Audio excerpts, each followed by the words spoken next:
भगवान की बनाई सृष्टि का कार्य संचालन और सभी जीवों का भरण पोषण 5 प्रकार के जीवों के परस्पर सहयोग से संपन्न होता है।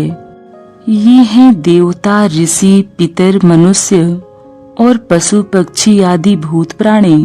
देवता मनोवांछित भोग प्रदान करते हैं। ऋषि मुनि विभिन्न शास्त्रों की रचना कर मनुष्य के अज्ञान को हटाकर सभी को ज्ञानवान बनाते हैं। पितर अपने वंशजों को संतान प्रदान करते हैं, उनकी मंगल कामना व रक्षा करते हैं। मनुष्य अपने कर्मों से सभी का हित करते हैं। पशु पक्षी व वृक्ष आदि दूसरों के सुख के लिए आत्मदान देते हैं। इन 5 के सहयोग से ही सभी का जीवन सुचारू रूप से चलता है। इसी कारण शास्त्रों में प्रत्येक गृहस्थ मनुष्य पर इन 5 का पितृ ऋण, देव ऋण, ऋषि ऋण, भूत ऋण और मनुष्य ऋण बताया गया है। मनुष्य का शरीर माता पिता के रज और वीर्य से बनता है। माता के दूध और पिता द्वारा कमाए गए धन से उसका पालन पोषण होता है। माता पिता के धन से वह शिक्षा प्राप्त करता है। माता ही बच्चों की प्रथम पाठशाला होती है, वही बच्चे को संस्कार देती है। माता पिता हर संभव तरीके से बच्चे की रक्षा करते हुए उसे बड़ा करते हैं।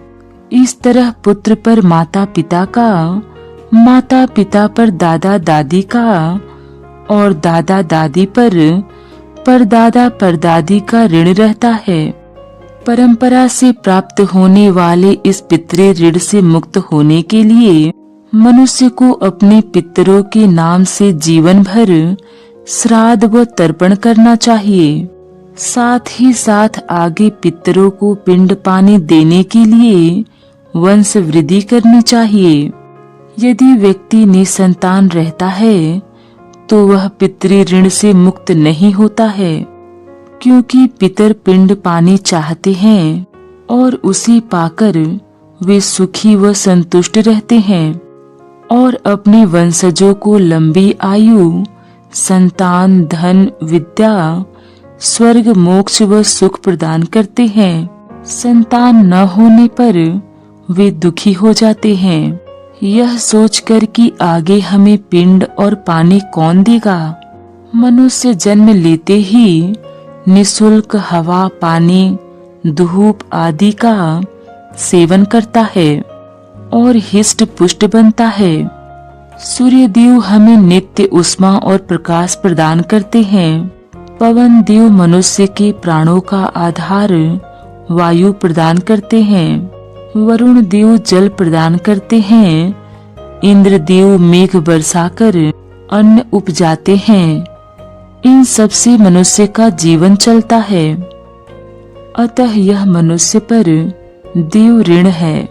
देव ऋण से मुक्ति का उपाय है अपने इष्ट देव की उपासना और पंचदेवों का पूजन, जिसमें शिव, शक्ति, गणेश, सूर्य और विष्णु शामिल हैं। इन देवों का यज्ञ व हवन करना चाहिए। यज्ञ व हवन में दी गई आहुतियों से देवताओं की पुष्टि होती है, क्योंकि वे सूक्ष्म शरीर होने के कारण गंध से ही संतुष्ट हो जाते हैं और हम देव ऋण से मुक्त हो जाते हैं। ऋषि ऋण के विषय में ऐसा कहा गया है कि ऋषि मुनि मंत्र दृष्टा होते हैं। उन्होंने मनुष्य के कल्याण के लिए विभिन्न मंत्रों को बनाया। शास्त्र, पुराणों, स्मृतियों की रचना की, जो मनुष्य की अज्ञानांधकार को दूर कर उसको कर्तव्य अकर्तव्य का ज्ञान कराते हैं, मनुष्य को सन्मार्ग पर ले जाते हैं।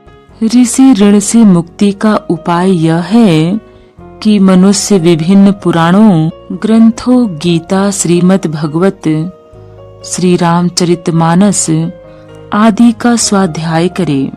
यज्ञोपवीतधारी संध्या गायत्री करे। गायत्री मंत्र के जप करने से मनुष्य इस ऋण से मुक्त हो जाता है। भूत ऋण के विषय में बताया गया है कि सामान्यतः प्रत्येक प्राणी अपने सुख के लिए अनेक भूत जीवों को प्रतिदिन क्लेश देता है, क्योंकि ऐसा किए बिना हमारे शरीर की यात्रा चल नहीं सकती। भगवान की बनाई चर अचर सृष्टि जैसे गाय भैंस, भेड़ बकरी, ऊंट घोड़ा आदि मनुष्य के जीवन निर्वाह में सहायता करते हैं। वृक्ष लता आदि हमें फल फूल लकड़ी औषधि आदि प्रदान करते हैं, अतः इनका भी मनुष्य पर ऋण है। भूत ऋण से उऋण होने के लिए मनुष्य को पशु पंछियों, कुत्ता, कौवा, चींटी, कीड़ों, कुष्ठी व रोगी को अन्न जल आदि देना चाहिए। गौ ग्रास नित्य देना बहुत ही पुण्यप्रद है। वृक्ष लता आदि को खाद व जल देना चाहिए, साथ ही साथ नए वृक्ष लगाने चाहिए। ऐसा करने से मनुष्य में सभी भूत प्राणियों के प्रति करुणा भाव उत्पन्न होता है, जिससे मनुष्य सर्वोच्च पद को प्राप्त कर लेता है। इसी प्रकार मनुष्य ऋण के विषय में बताया गया है कि मनुष्य एक सामाजिक प्राणी है। हमारा जीवन निर्वाह बिना दूसरों की सहायता के नहीं चल सकता। हम दूसरों की बनाए रास्ते पर चलते हैं, दूसरों के द्वारा उपजाए गए खाद्य पदार्थों का उपभोग करते हैं, दूसरों के द्वारा लगाए गए वृक्षों के फल का सेवन करते हैं, और यही हमारे ऊपर दूसरी मनुष्यों का ऋण है। मनुष्य ऋण से मुक्ति के लिए मनुष्य को दूसरों की सुख सुविधाओं के लिए अन्न दान करना चाहिए, प्याऊ लगवाने चाहिए। यदि इतना भी न कर सके तो किसी भूखे को भोजन व जल अवश्य देना चाहिए। रोगियों के लिए दवाई की व्यवस्था करना व गरीब बच्चों की शिक्षा आदि की जिम्मेदारी लेना मनुष्य ऋण से मुक्ति का बहुत ही उत्तम उपाय है। साथ ही साथ अतिथि को कभी भी अपने घर से भूखा प्यासा नहीं भेजना चाहिए, क्योंकि अतिथि को देवता का रूप माना गया है। महाभारत में तो यहाँ तक कहा गया है कि जिस घर से अतिथि निराश व दुखी होकर जाता है तो वह अपना पाप देकर मनुष्य का संचित पुण्य ले जाता है।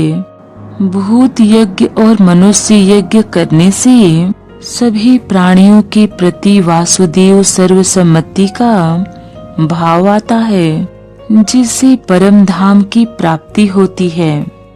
गीता में भगवान श्री कृष्ण कहते हैं, यो मा पश्यति सर्वत्र सर्वच मयि पश्यति तस्याह न प्रणश्यामि सच में न प्रणश्यति।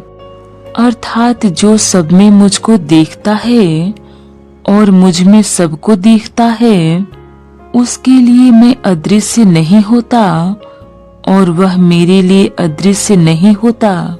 ये पांचों ऋण केवल गृहस्थ मनुष्यों पर ही लागू होते हैं। श्रीमद् भगवद में कहा गया है कि जो सारे कार्यों को छोड़कर संपूर्ण रूप से शरणागत वत्सल्य भगवान की शरण में आता है, वह देव, ऋषि, प्राणी, कुटुंबी जन और पितृ ऋण इनमें से किसी का भी ऋणी और गुलाम नहीं रहता है।